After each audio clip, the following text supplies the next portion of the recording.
I am Dr. Jalbano. It's chemistry first year class. Students, today we are going to discuss the topic from chapter 2 atomic structure, and the topic is properties of the cathode rays.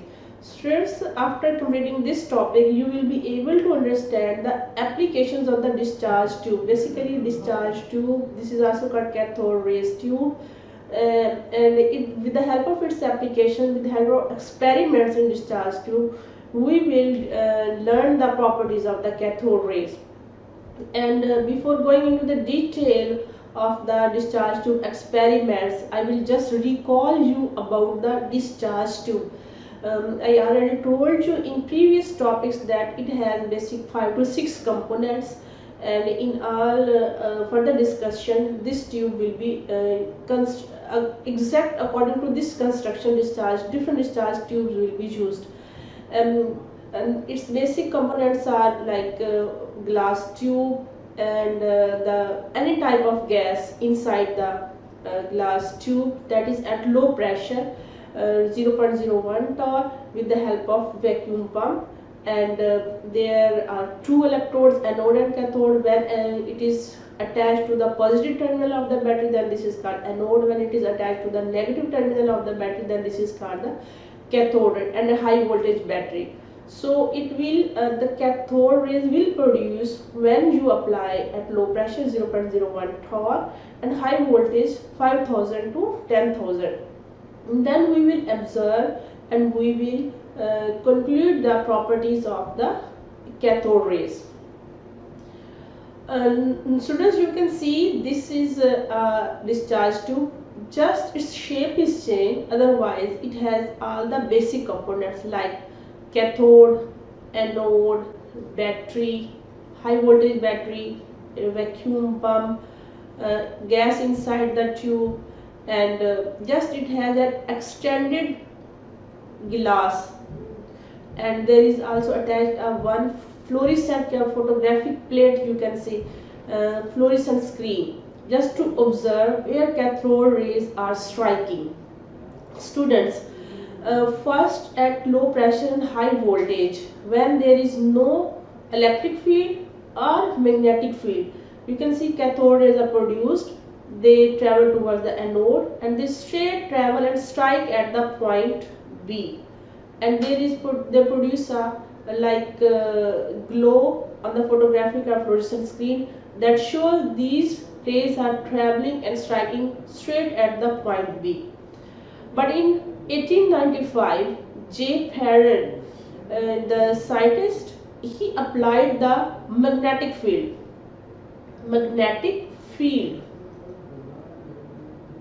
That has a north pole and south pole. As long as cathode rays comes under the influence of the magnetic field, they bend perpendicular towards the south pole and they strike at the point C, and we observe with the help of fluorescent screen. And after 2 years, in 1897, J. Thomson, he applied the electric field without magnetic field. Okay, removed the magnetic field, he just applied the electric field. This electric field is different from the discharge tubes, cathodes and anodes, and this is this is applied to only the cathode rays, where the cathode is traveling. As long as these cathode rays travel, they come under the influence of this electric field. Electric field has one positive terminal and negative terminal. They just bend towards the positive pole. They show influence towards the positive pole, and you know already that negative charge bend towards positive and positive attract towards the negative, and now they strike at the point A. And if you balance the electric field and magnetic field, what will happen? These cathode rays will again strike at the point B. So what you have observed in this case? What is your observation? Our observation is this, that cathode rays bend towards the positive pole. And what you can conclude from this? Of course, if they are bending towards positive pole, it means they have the negative charge.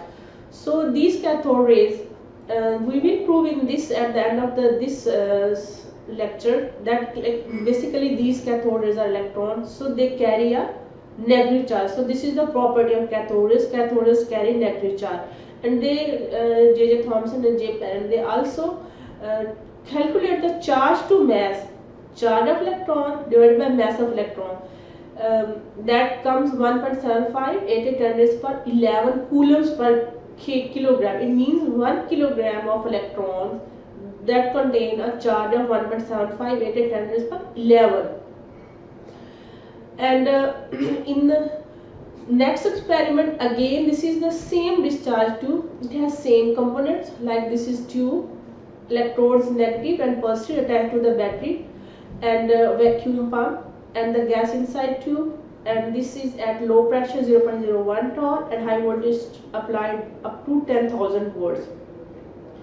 And what he taught in 1869, what he did, he just positioned an opaque object, opaque in which the light can't pass, that is called the opaque, and in transparent light can pass from the transparent object. So he put a opaque object in the way of the cathode rays. The cathodes are traveling, and he placed an opaque object, and what happened, they cast a shadow behind this opaque object. So what is the observation? Observation is that cathode rays cast a sharp shadow when you place a opaque object in the way of the cathode rays. And what will you conclude? Of course, it means cathode rays are traveling in a straight line.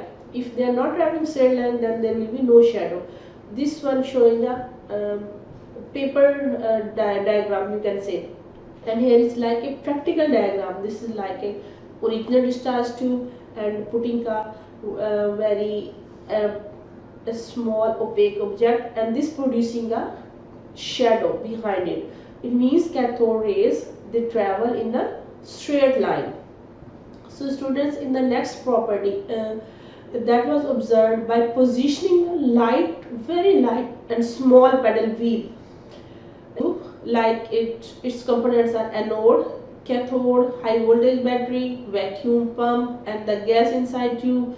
And when you turn on the battery up to 10,000 voltage and at low pressure 0.01 torr, cathode rays are produced. What at this time, the position place a very small light pedal wheel on the way of the cathode rays, and what they observe, when cathode rays strike on this pedal wheel, it start rotating in this way. They start rotating.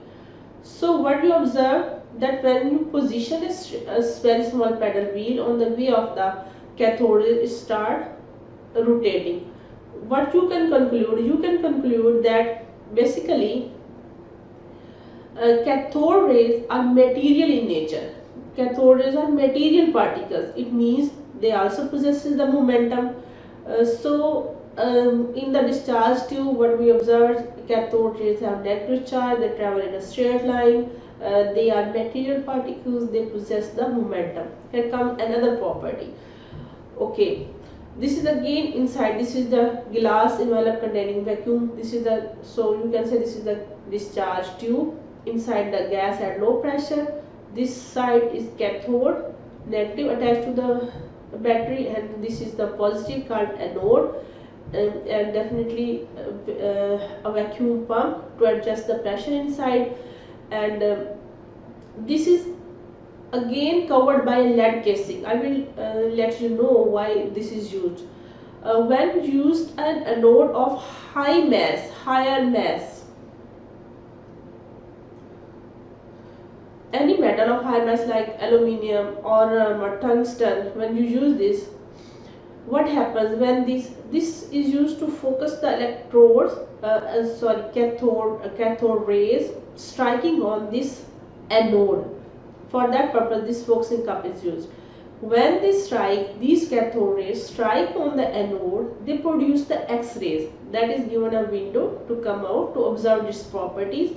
That's why, because cathode rays that producing X-rays, these X-rays are dangerous for human, but they are used for particular purposes. So when cathode rays strike on the anode of higher mass atomic mass, then X-rays are produced. So what we can conclude from this? We observe when cathode rays produce X-rays, we observe that they can ionize a gas. They can knock out the electron from a gas and they become ion, and ions are very reactive. It means cathode rays are causing a chemical change. And cathode rays have also ability to produce the heat. Of course, when they strike on the electrons of the atom, electrons move from lower level to higher, and when they come back to the lower levels, they produce the heat. When you use the platinum foil as anode in this experiment, it begins to glow. When cathode rays, as long as cathode rays strike on it, they start to glow because of the high voltage. Electrons knock out the electron. The electrons move from lower to higher shells, and when they come back, they release the energy. That's why heat and glow is produced. Cathode rays also have the ability to penetrate in metallic sheets like aluminium or that is called gold. And students, these were the properties. Overall, what is the observation during these discharge tube experiments? Can you tell me? One thing is the observed that was most important, on which base we will relate the cathode rays to the electron, that whatever the gas or mixture of gases or vapors of the liquid used in the discharge tube at low pressure, any gas you use in the discharge tube, when we calculate the charge, when scientists calculate the charge to mass ratio of the cathode rays, that was exact equal to the charge to mass ratio of the electrons. As previously I told you, 1.7588 10 raised by 11 coulombs per kilogram is the charge to mass ratio of the electron. And whenever the charge to mass ratio of the cathode rays by any gas you use in the discharge tube, their charge to mass ratio was same. So what you conclude from this? Of course, it means every gas, every atom, whatever the gas, it means they have the electrons. Electrons is a basic or fundamental elementary particle. So whatever the gas is used, because their charge to mass was same as that of electron, it means electrons are present in all atoms. And these cathode rays are basically electrons. So this is important, how that electrons are basically, those cathode rays are electrons, because their charge to mass ratio was same. And whatever the atoms as a gas is used, they produce the electrons. In this way, it was discovered that discovery of cathode rays later lead to the discovery of the electron by J.J. Thomson. Students, hopefully you have understand the cathode rays, its properties, and discovery of the electron. And today we have discussed the properties of cathode rays by application of the discharge tube, and we look at the charge to mass ratio of the cathode rays, which proved that cathode rays are basically electron. And our next topic will be the measurement of charge on an electron, and in that we will also measure the mass of the electron.